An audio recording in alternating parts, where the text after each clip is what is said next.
اگلی حدیث ہے حدثنا عبید بن اسماعیل حدثنا ابو اسامۃ عن ہشام عن ابیہ عن عائشۃ رضی اللہ عنہا انها استعارت من اسماء قلادۃ فہلکت فارسل رسول اللہ صلی اللہ علیہ وسلم ناسا من اصحابہ فی طلبها فادرکتهم الصلاة فصلوا بغیر وضوء فلما اتوا النبی صلی اللہ علیہ وسلم شکوا ذلك الیہ فنزلت آیۃ التیمم فقال اسید بن حضیر جزاک اللہ خیرا فواللہ ما نزل بک امر قط الا جعل اللہ لک منہ مخرجا وجعل للمسلمین فیہ برکتا. امام بخاری کہتے ہیں کہ حدثنا عبید بن اسماعیل، ہم سے عبید بن اسماعیل نے حدیث بیان کی. ان کی نسبت القرشی الحباری ہیں، ابو محمد، اور یہ کوفہ کے رہنے والے ہیں. ٹھیک ہے. اور انہوں نے ابو اسامہ سے سنا، اور ابو اسامہ نے ہشام سے، اور انہوں نے اپنے باپ سے، اور انہوں نے حضرت عائشہ رضی اللہ تعالی عنہ. ہشام جو ہے یہ عروہ بن زبیر کے بیٹے ہیں، حضرت عائشہ کے بھانجے کے بیٹے ہیں.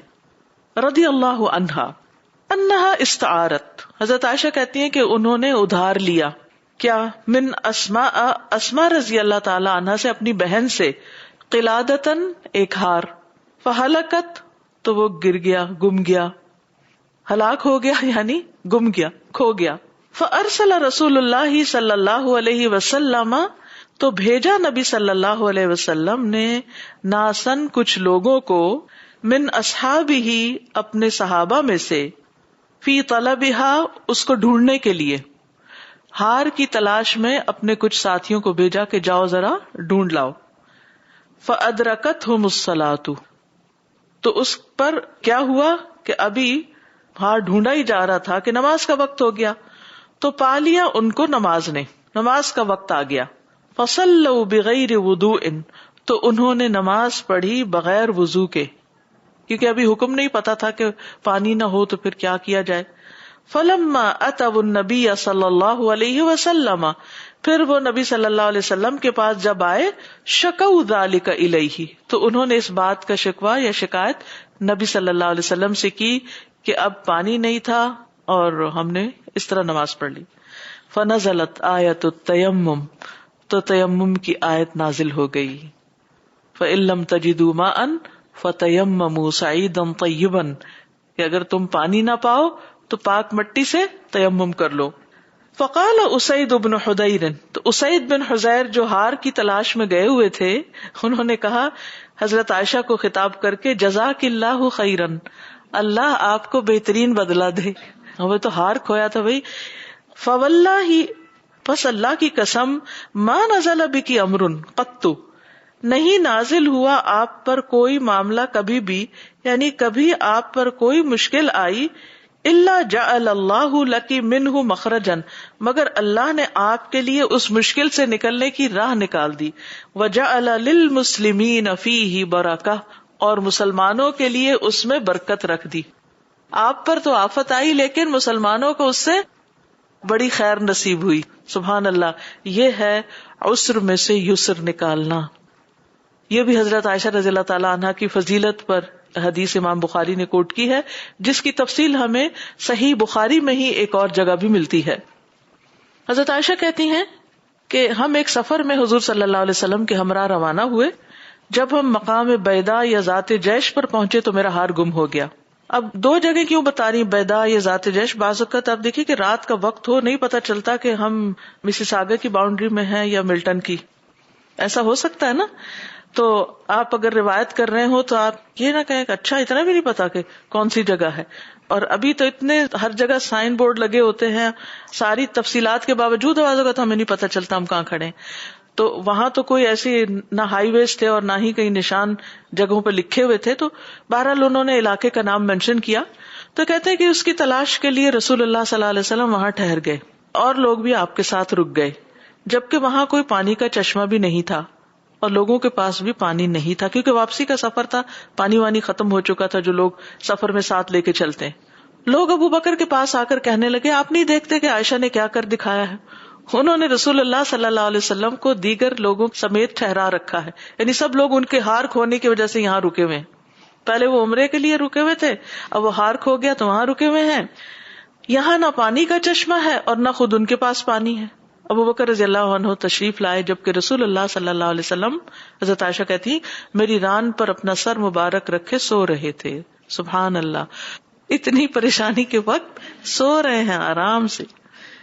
اگر کبھی آپ کے شوہر کسی پریشانی کے وقت سو رہے ہوں تو پھر آپ دیکھیے ان کو کیسے پیش آئیں گی کہ میرے اوپر قیامت گزر گئی ہے اور آپ کو نیند آ رہی ہے. لیکن حضرت عائشہ رضی اللہ تعالی عنہا کس طرح پیار سے بات کرتی ہیں کہ اپنا سر مبارک رکھے سو رہے تھے. انہوں نے فرمایا تم نے رسول اللہ صلی اللہ علیہ وسلم اور دوسرے لوگوں کو روک رکھا ہے. یعنی حضرت ابو بکر ڈانٹنے لگے جبکہ نہ تو وہ کسی پانی کے چشمے پر ہیں نہ خود ان کے پاس پانی ہے. کہتی ہیں انہوں نے مجھے خوب ڈانٹا اور جو کچھ اللہ نے چاہا انہوں نے مجھے کہا. ابھی دیکھیے جو اللہ نے چاہا انہوں نے کہا، باپ کو بھی بلیم نہیں کرتی. پھر اپنے ہاتھ سے میری کمر میں کچوکا لگایا اور میں حرکت نہ کر سکتی تھی کیونکہ رسول اللہ صلی اللہ علیہ وسلم میری ران پر محو استراحت تھے. بہرحال رسول اللہ صلی اللہ علیہ وسلم صبح تک سوئے رہے. اٹھے تو پانی نہیں تھا. اس وقت اللہ نے آیت تیمم نازل کر دی. پھر سب لوگوں نے تیمم کر کے نماز پڑھی. اسید بن حذیر نے کہا اے خاندان ابو بکر، یہ تمہاری کوئی پہلی ہی برکت نہیں. عائشہ نے فرمایا جس اونٹ پر میں سوار تھی جب ہم نے اسے اٹھایا تو اس کے نیچے سے ہار مل گیا. تو ہر واقعے میں، ہر مشکل میں کوئی خیر ہوتی ہے نا. وہ اصل میں نا ہمارا ٹیسٹ ہو رہا ہوتا ہے کہ اب ہم بولتے کیا ہے، ریئیکٹ کیسے کرتے ہیں، لوگوں کے ساتھ کیسے ڈیل کرتے ہیں. کیونکہ ایسے تمام مواقع پر ہم ایک دم غصے میں آ جاتے ہیں. اگر بچے کہیں کچھ کھو دیں، کچھ آگے پیچھے کر دیں، چابی لے کے ادھر ادھر کر دیں، تو پھر دیکھیے ہمارا حال کیا ہوتا ہے کہ ہم کیسے پیش آتے ہیں. ایسے تمام مواقع دراصل یہ دیکھنے کے لیے ہوتے ہیں کہ ہم کرتے کیا ہیں. کسی بھی ناپسندیدہ صورتحال میں جو سخت آپ کے دل پہ بھاری ہو، بس یہ ایک دفعہ سوچ لیا کریں کہ اس وقت میرا امتحان آ گیا ہے کہ میں کیا کرتی ہوں اور اب مجھے کیا کرنا ہے.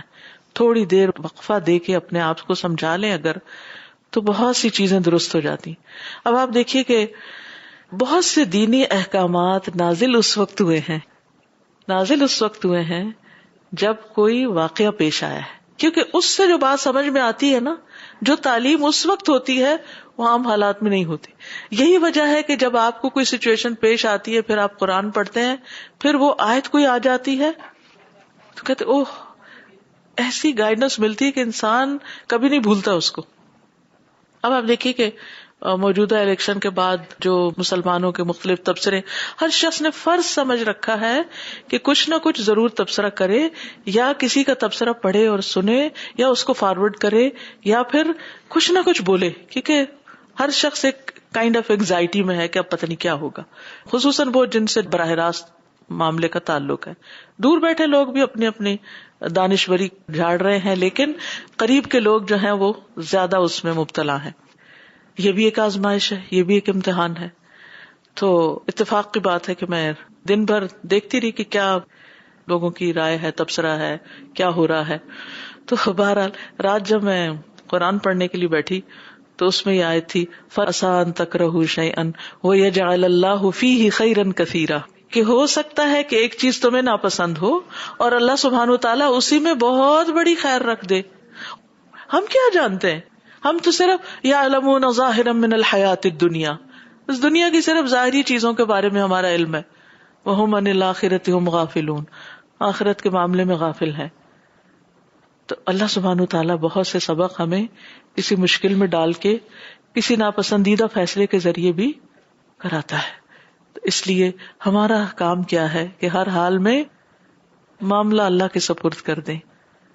حسبنا اللہ ونعم الوکیل، اور پھر ونعم المولا ونعم النصیر، اور حسبنا اللہ سیؤتینا اللہ من فضلہ انا الی اللہ راغبون.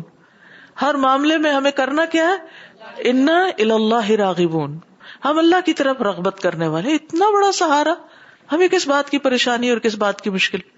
اور جو ومن یعتصم باللہ، آیتیں پڑھنے کا یہ فائدہ نا، یاد کرنے کا، اگر آپ کو یاد ہو اور جو میں بول رہی ہوں سمجھ آ رہی ہو، وَمَن يَعْتَصِم بِاللَّهِ، جو اللہ کو مضبوط پکڑ لیتا ہے، فقد ہدی الی صراط مستقیم، اسے سیدھے راستے کی طرف رہنمائی مل جائے گی، اسے پتہ چل جائے گا اب مجھے کیا کرنا ہے.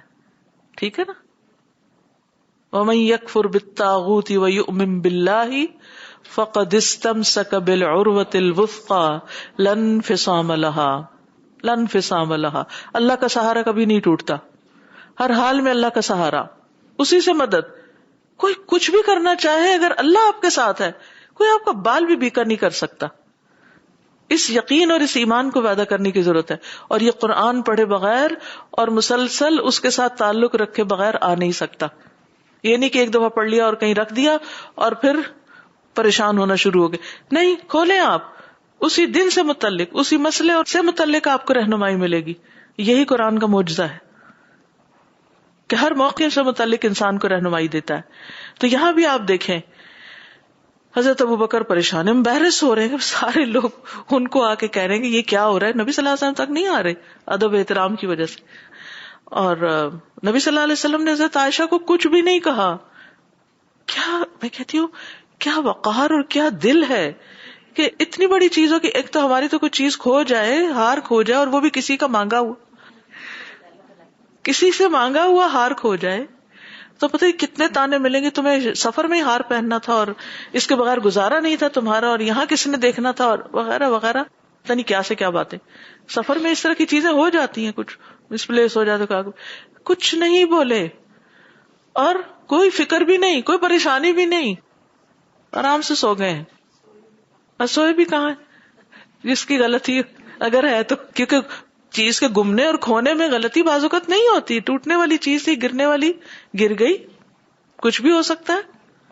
اور آپ دیکھیے کہ باپ کی حیثیت سے حضرت ابوبکر اپنا کردار ادا کر رہے ہیں، آ کے ڈسپلن کر رہے ہیں، اور بیٹی اس کو بھی مائنڈ نہیں کر رہی، حالانکہ وہ بڑی ہیں، شادی ہو چکی ہے، اور چوکا لگاتے ہیں اس کی، کیا کیا ہے تم نے، کیونکہ وہ سب کی پریشانی دیکھ رہے تھے نا، باہر تھے.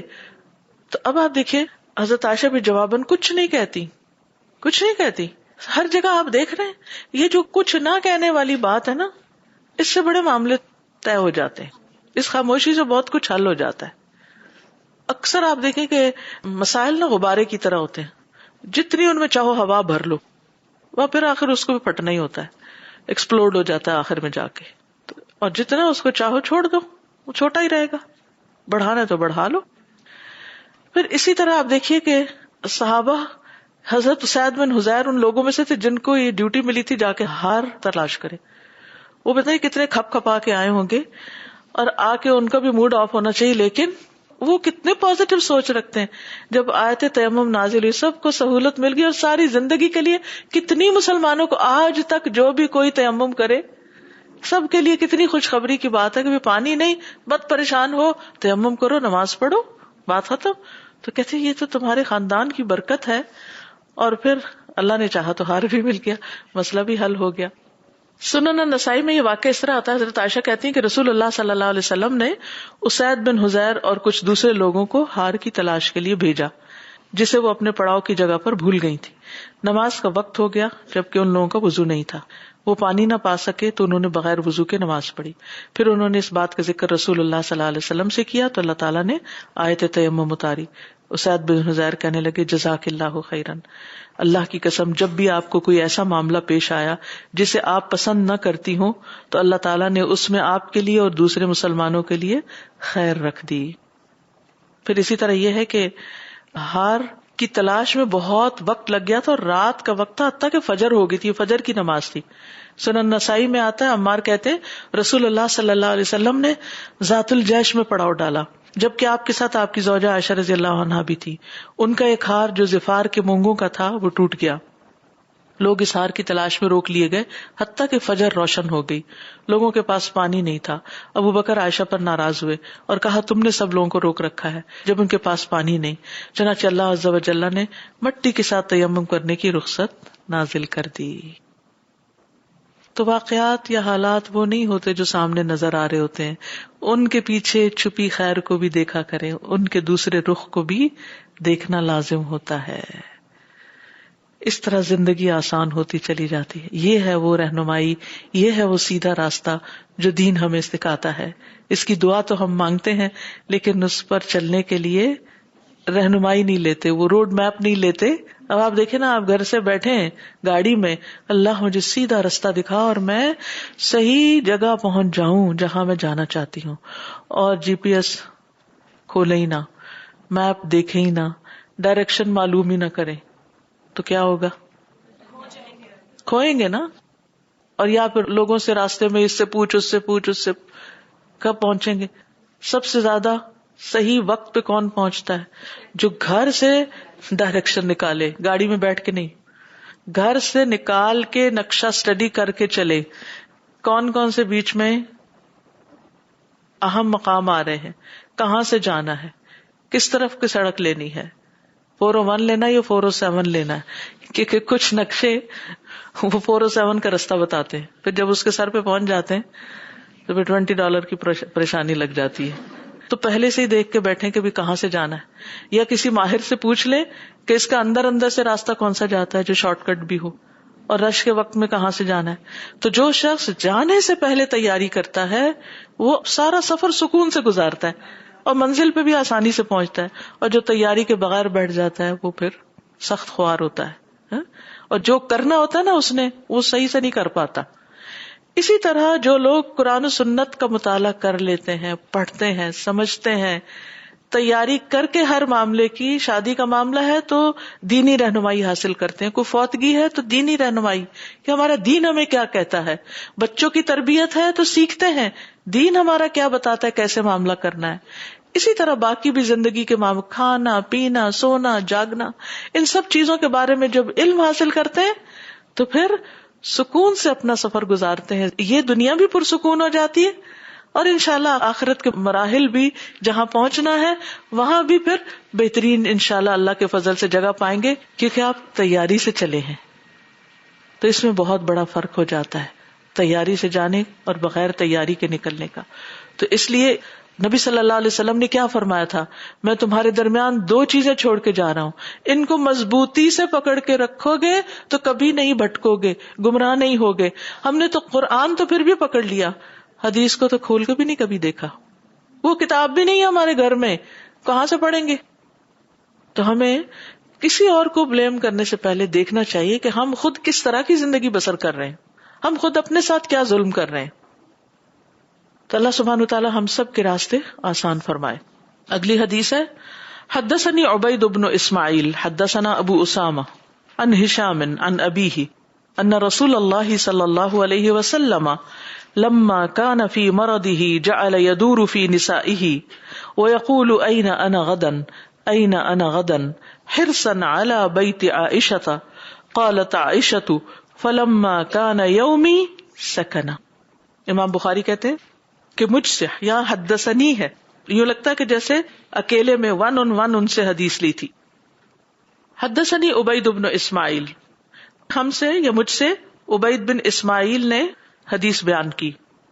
وہ کہتے حدثنا ابو اسامہ، انہوں نے ابو اسامہ سے لیا، ابو اسامہ نے عن ہشام، ہشام سے لیا، انہوں نے اپنے والد عروہ سے لیا، ان رسول اللہ صلی اللہ علیہ وسلم، کہ رسول اللہ صلی اللہ علیہ وسلم لما کان فی مرضہ، جب اپنی بیماری میں تھے، جعل یدور فی نسائہ، تو وہ اپنی بیویوں کے پاس باری باری جا رہے تھے. دار یدور کو مطلب ہے نا گھومنا، گھومنے سے مراد نہیں سرکل چکر کھانا، مطلب یہ کہ ہر ایک کی باری پہ اس کے پاس تشریف لے جا رہے تھے.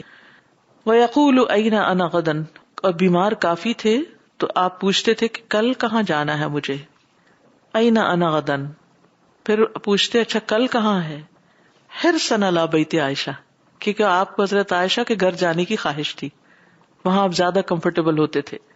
قالت عائشہ، عائشہ کہنے لگی فلما کان یومی سکنا، جب میرا دن ہوا تو آپ سکون پا گئے، یہ ٹھہر گئے. سکنا کا کیا مطلب ہے؟ یعنی خاموش ہو گئے. تو اس سے یہ پتہ چلتا ہے کہ رسول اللہ صلی اللہ علیہ وسلم حضرت عائشہ رضی اللہ تعالی عنہا سے بہت محبت بھی کرتے تھے اور ان کے گھر جا کر بھی خوش ہوتے تھے. اس کے باوجود آپ دوسری بیویوں کے ساتھ انصاف کرتے اور ان کے پاس بھی جاتے، حالانکہ اللہ سبحانہ وتعالیٰ کی طرف سے سورۃ الاحزاب میں کیا حکم ملتا ہے؟ آپ کا دل چاہے تو آپ ان کی باری مقرر کریں، نہیں چاہتا تو نہ کرے، جس کو چاہے اپنے پاس رکھے، جس کو چاہے چھوڑ دے. لیکن آپ نے جو ظاہری تقسیم تھی وہ کر رکھی تھی، ہر ایک کو اس کا حق ملتا تھا، لیکن دل کا معاملہ اس پر اللہ کی پکڑ نہیں کسی کے لیے بھی، کیونکہ دل اللہ کے ہاتھ میں ہے.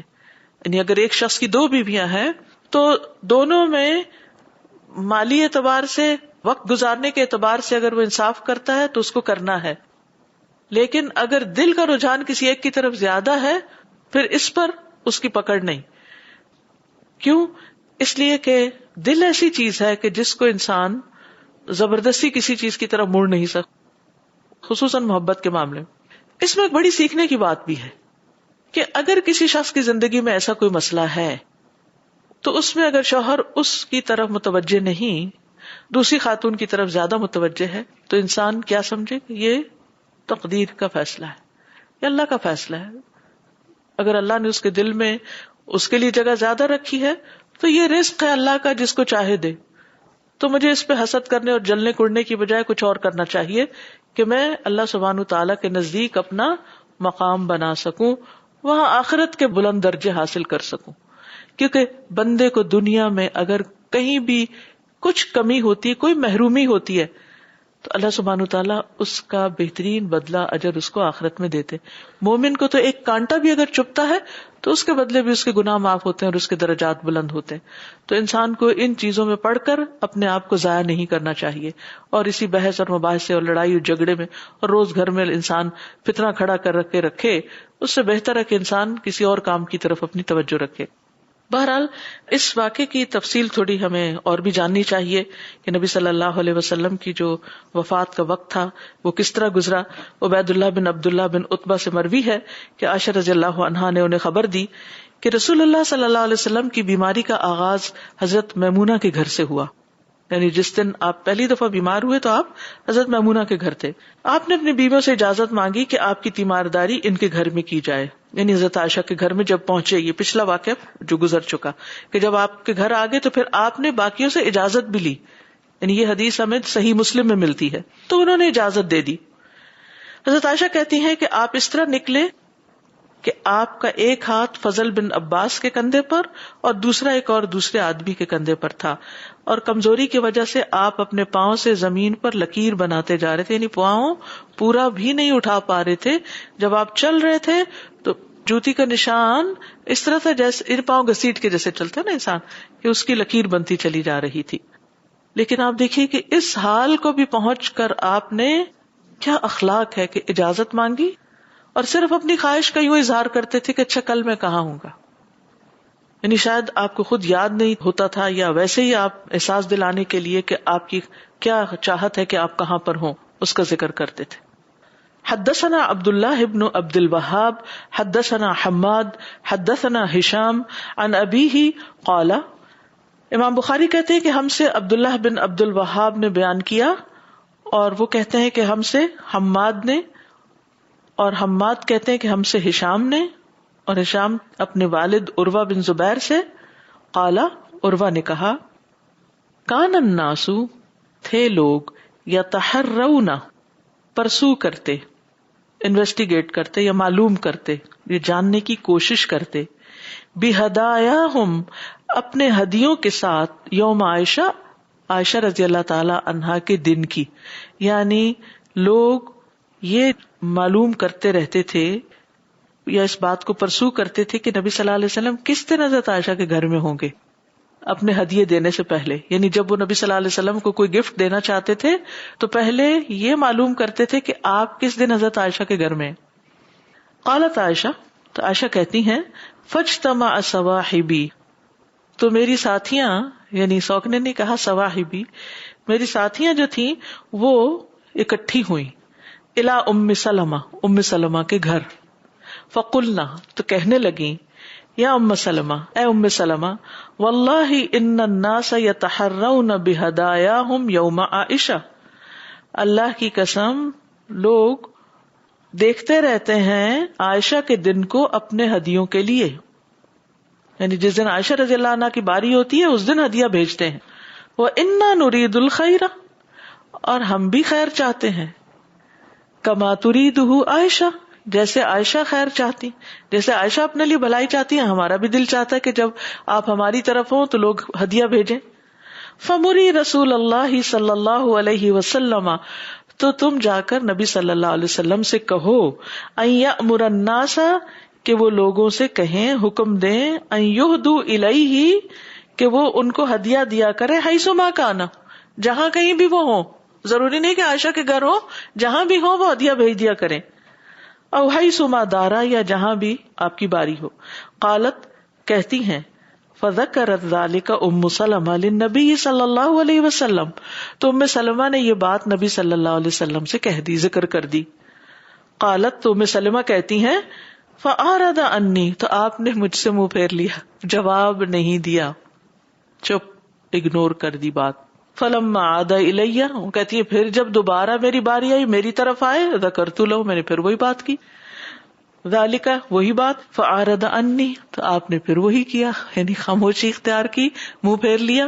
فلما کان فی الثالثۃ، پھر جب تیسری بار ایسا ہوا، ذکرت لہ، تو میں نے آپ کے سامنے پھر ذکر کیا، وہ بھی نہیں چھوڑ رہی تھی، بار بار وہی بات کر رہی تھی. فقال یا ام سلمہ، اب آپ کو جواب دینا ہی تھا، لیکن آپ دیکھیے کتنا جواب دیا صرف. یا ام سلمہ لا تؤذینی فی عائشہ، مجھے عائشہ کے بارے میں اذیت نہ دو. فإنہ واللہ ما نزل علی الوحی وانا فی لحاف امرأۃ منکن غیرہا، بس اللہ کی قسم کبھی مجھ پر وحی نازل نہیں ہوئی جب میں اس کے علاوہ کسی اور کے لحاف میں ہوتا ہوں، یعنی کسی اور کے باری ہوتی ہے تو کسی اور کے گھر میں مجھ پر وحی بھی نہیں اتری، تم ہدیوں کی بات کرتی ہو. ٹھیک ہے نا، یعنی اللہ کی طرف سے جو ہدیہ آتا ہے وہ بھی انہی کے گھر میں آتا ہے. تو اب لوگوں کو، آپ ہدیہ دینے والے کو آپ یہ تھوڑی کہہ سکتے ہیں کہ آپ فلاں جگہ، فلاں گھر، فلاں موقع پر دیں. یہ تو ہر ایک کی اپنی خوشی ہے، جہاں وہ چاہے دے، جس کو چاہے دے، جب چاہے دے. ٹھیک ہے نا، تو یہ تو ہدیہ کے آداب میں سے ہے. لیکن معاملہ یہاں صرف ہدیے کا نہیں تھا، وہ امپورٹنس کی بات تھی نا، تو دوسروں کو یہ کھلتی تھی بات. تو نبی صلی اللہ علیہ وسلم نے اتنا خوبصورت اور حکمت بھرا جواب دیا کہ اللہ کی طرف سے بھی وہی مجھے اسی کے گھر میں آتی ہے. اور پیچھے میں نے آپ کو ذکر کیا تھا، یہ حدیث کوٹ کی تھی کہ اس کی ایک وجہ یہ بتائی جاتی ہے کہ انتہائی صاف ستھری، کلین، نظیف، اور سفر میں بھی ہار کا اہتمام کرنے والی تھی. یعنی جتنا بھی انہوں نے پڑھ لکھ لیا، ان کی نسوانیت نہیں گئی. دیکھیے ایک عورت کو عورت ہی رہنا چاہیے، یہ نہیں کہ اگر بہت ہائیلی ایجوکیٹڈ ہوگی تو وہ مرد بن جائے، یا وہ اپنا زیب و زینت یا اپنی جو یعنی شوہر کے لیے بننا سنورنا اس کو چھوڑ دے، وہ نہیں چھوڑنا چاہیے.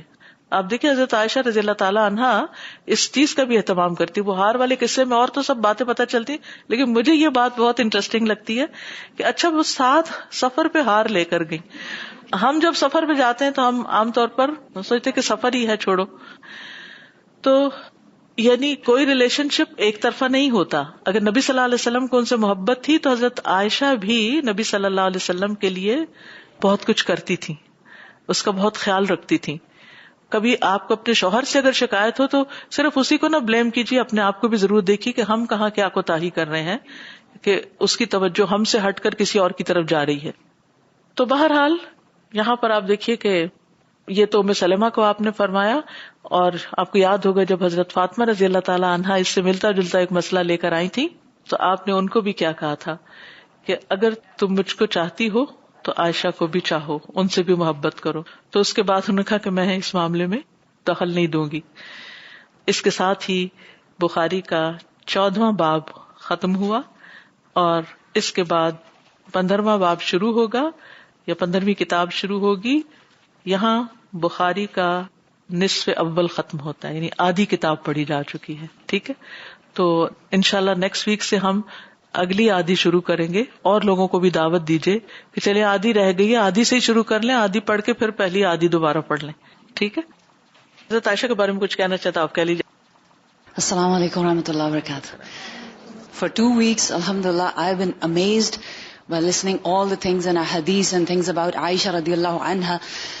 And I'm just amazed that how Allah subhanahu wa ta'ala gave her this preference over all the women of the world, and also the place of women in Islam. Yes. Subhanallah. And this is amazing that how people say that women don't have any honor in Islam.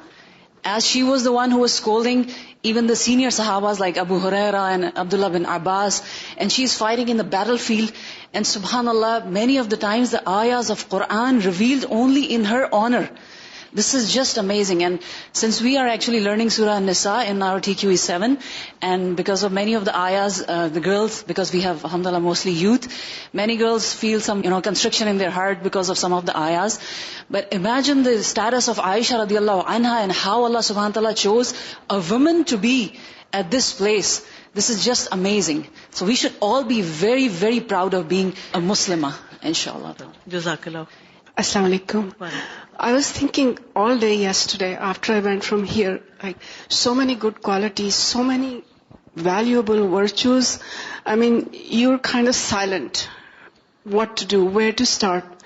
And honestly, I was thinking that the first step we have to do, that Aisha radiallahu anha and her story has taught us, that just have some sabr. In all kinds of situations, have some sabr. And today, mashallah, the whole lecture, I think, is an answer to what I was thinking, that have sabr. And then you see the things, how the situation unfolds. So I think we should really take it very, very seriously and apply it in our lives to be at least somewhere in the ranks, somewhere, and by emulating them all the time. جی السلام علیکم استاذہ. مجھے حضرت ابوبکر صدیق کا کردار اتنا اچھا لگ رہا تھا کہ بیٹی کی شادی ہوئی بھی ہے, نبی کریم صلی اللہ علیہ وسلم کی وائف ہیں, اور پھر بھی ان کی تربیت جو ہے وہ جاری ہے. اور ہم سمجھتے ہیں کہ بس اب بیٹی کی شادی ہو گئی ہے, اب اگر اس کو ہم کچھ کہیں گے تو یہ تو ہم اس کے معاملے میں دخل دے رہے ہیں.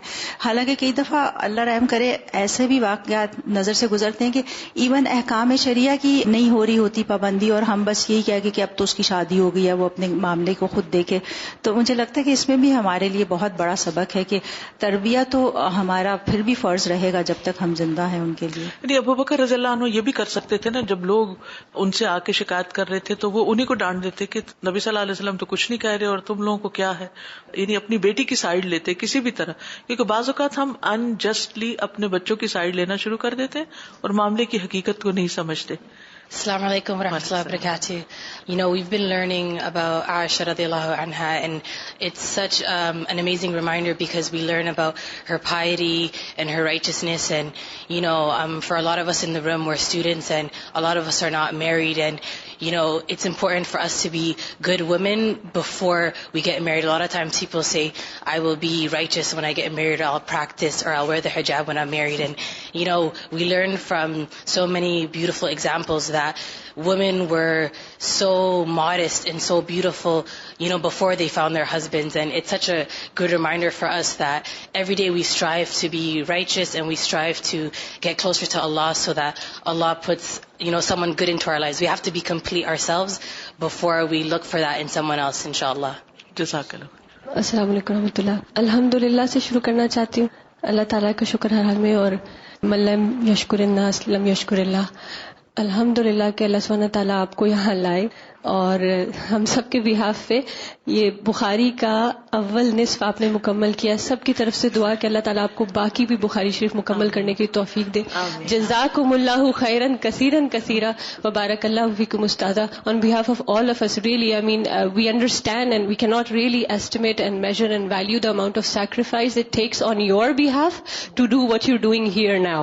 While everyone else thinks that they're trimming their timetables and, you know, some people can directly understand Urdu or what not, or people are traveling from far for, but subhanallah, the way we are getting gems and understanding of these amazing role models now through your bringing it out, I don't think it has been taught this way previously, and we need to value it more. We ask Allah subhanahu wa ta'ala the tawfiq, that He gives us the tawfiq to implement these things in our character, in our conduct, in our dealings, and He gives us the tawfiq to value this. And inshallah we want to complete Bukhari with you here, inshallah, in Canada. And we pray that inshallah sisters who are listening in Pakistan or the rest of the international Al-Huda community will continue to benefit, like we have previously had to hear you only online. Inshallah. السلام علیکم ساتھ صاحب، میرا ایک سوال ہے. جیسے آپ نے بتایا کہ ہمیں پلاننگ کرنی چاہیے کسی بھی موقع پہ یا کسی بھی ایونٹ پہ، لیکن کچھ مواقع ایسے ہوتے ہیں کہ ہم پوری طرح ان کے لیے فنڈز نہیں کر سکتے اکٹھے، یا ہمارے پاس پورے وسائل نہیں ہوتے، لیکن وہ کام اچھا ہوتا ہے اور ہم کرنا چاہتے ہیں، تو ہم بعض اس میں جمپ ان کر دیتے ہیں، ہم کہتے ہیں اللہ مالک ہے، اور ہم وہ کر دیتے ہیں. تو ہمیں پھر کیا کرنا چاہیے؟ دیکھیے، کچھ تیاری تو موقع سے عین پہلے ہوتی ہے، اور کچھ تیاری زندگی بھر انسان کر رہا ہوتا ہے نا، اس کے کچھ ڈریمز ہوتے ہیں. مثلاً کوئی ڈاکٹر بننا چاہتا ہے تو وہ پیچھے سے جو کچھ پڑھ رہا ہے گریڈ 1 سے وہ سارا کاؤنٹ کرتا ہے، اور پھر وہ بھی تیاری کا حصہ ہوتا ہے. لیکن جب تک وہ آخری امتحان پاس نہیں کر لیتا، اور کل ہی کو مجھے بتا رہا تھا کہ بی ڈی ایس کے لیے ان کو 3 سال اور پڑھنا ہے. ابھی بی ڈی ایس ہو چکا ہے، لیکن ابھی 3 سال کی اور اسٹڈیز کے بعد وہ پریکٹس کر سکیں گی. تو میں سوچتی کہ 3 سال آپ کام نہیں کر سکتے ڈگری ہونے کے باوجود. ہاں، کینیڈا میں نہیں کر سکتے جب تک کہ اور نہ پڑھ لیں. یہ کیوں تیاری کروا رہے ہیں؟ کیونکہ انسانوں کی زندگی کا معاملہ ہے نا، ہے یا نہیں؟ یعنی کسی کا ایک دانت بھی اگر خراب ہو جاتا ہے تو اس کا بہت بڑا لاس ہے. تو جب ہم اناڑی لوگ کسی کام میں بغیر تیاری سے مراد علمی تیاری، عملی تیاری، مالی تیاری کے جمپ کر دیتے ہیں، تو پھر بعض اوقات ہم اس کا حق ادا نہیں کرتے. یہ کر تو لیتے ہیں اور اللہ کی مدد بھی آ جاتی ہے، لیکن ہم حق نہیں ادا کر سکتے. تو حق ادا کرنا بھی ضروری ہوتا ہے. تو ساری زندگی آپ کام کرتے رہے، مثبت اچھے اچھے کام، اور انتظار میں رہے کہ اللہ تعالیٰ پھر آپ کو کوئی اپرچونٹی دے، اور اس وقت آپ اپنے اس علم کو استعمال کر سکیں، اس کو فائدہ پہنچا سکیں. آپ دیکھیے کہ میں نے حدیث سائنسز میں پی ایچ ڈی کی تھی 1985 سے 89 تک، ٹھیک ہے، اور اب کیا ہے 2016. وہ تیاری بنیاد کب پڑی تھی؟ اس سے پہلے بھی تھوڑی بہت تھی. وہ 4 سال میں نے مسلسل علوم الحدیث پڑھنے، علم الرجال پڑھنے، ریسرچ کرنے، اور 8 گھنٹے مسلسل ایک جگہ پر بیٹھ کر بغیر ادھر ادھر ہوئے پڑھنے میں گزارے. اس وقت مجھے لگتا تھا جیسے میں ایک اندھیری رات میں ہوں اور جس کی کوئی روشنی نہیں. لیکن آخر وہ 4 سال بھی گزرے اور اس سے میں باہر نکلی، اور پھر اللہ نے موقع دیا، پھر پڑھایا، پھر بریک لگ گئی، پھر اللہ نے موقع دیا، اور آج یہاں بیٹھ کے پڑھا رہی ہوں. اللہ نے اور ساتھی بھی دیے جو اس کام میں مددگار ہیں. لیکن سوچنا انسان کو یہ چاہیے کہ جب انسان تیاری کے مرحلے میں ہوتا ہے وہ پینفل ہوتا ہے، اور انسان سمجھتا ہے پتہ نہیں اس کا کوئی فائدہ ہوگا کہ نہیں. آج جو کچھ آپ پڑھ رہے ہیں، ہو سکتا ہے آپ کہیں وہ اتنی میری سلو پروگرس ہے، ایک ایک لفظ کر رہی ہوں ایک ایک دن میں، اتنا تو ابھی کچھ سیکھ نہیں رہی، ابھی تو مجھے کچھ آیا نہیں، I am frustrated, I am disappointed, کہ میں اپنے آپ سے بہت مایوس ہوں کہ مجھے کچھ کر نہیں پا. نہیں، آپ تیاری کے مرحلے میں ہیں، اور ساری زندگی انسان ایک چیز اچیو کرتا ہے اور ایک چیز کی تیاری کر رہا، تو پھر اللہ تعالیٰ اس کے مطابق اس سے ایک اور کام لے لیتا، پھر اور کام لے لیتا ہے. تو کچھ نہ کچھ سیکھتے رہیں، آگے بڑھتے رہیں.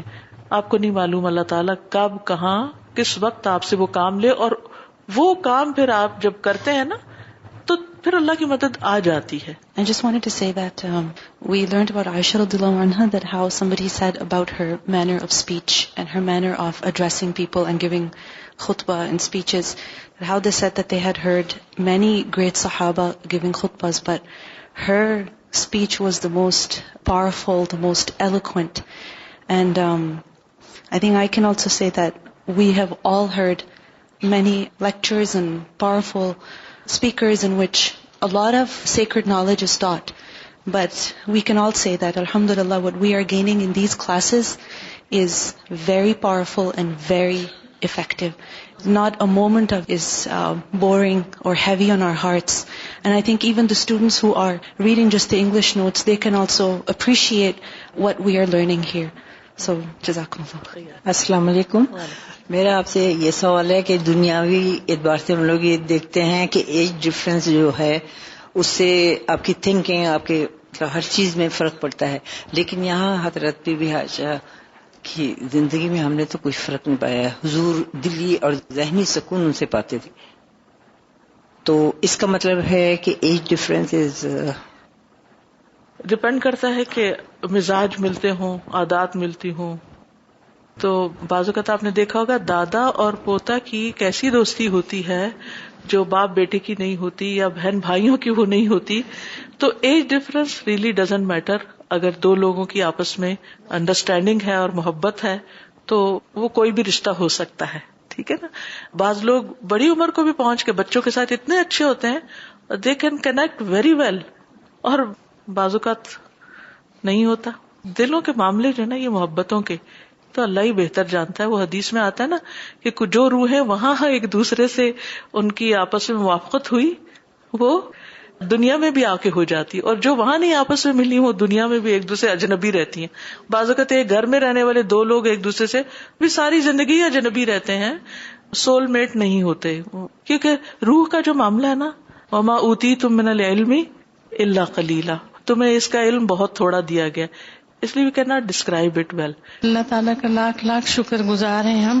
اللہ سبحانہ و تعالیٰ نے حضرت عائشہ رضی اللہ تعالیٰ کی تخلیق فرما کے ہم پر کتنا احسان فرمایا. ہم انہی کے طبقے سے ہیں, نسواں سے.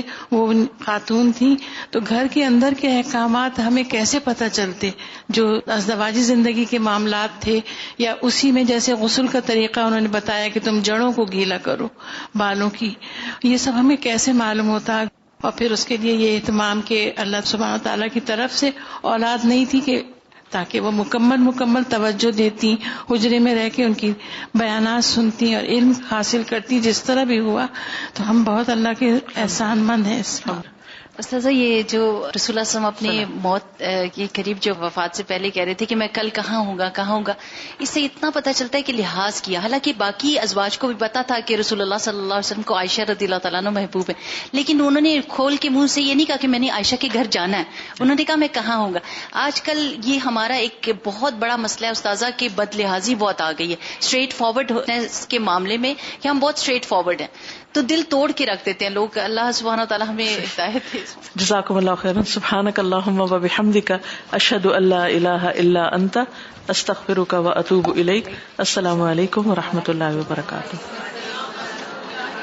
اللہم صل علی محمد وعلی آل محمد كما صليت على إبراهيم وعلى آل إبراهيم إنك حميد مجيد. اللهم بارك على محمد وعلى آل محمد كما باركت على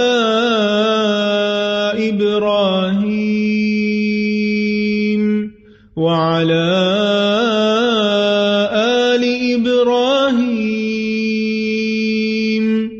إنك حميد مجيد.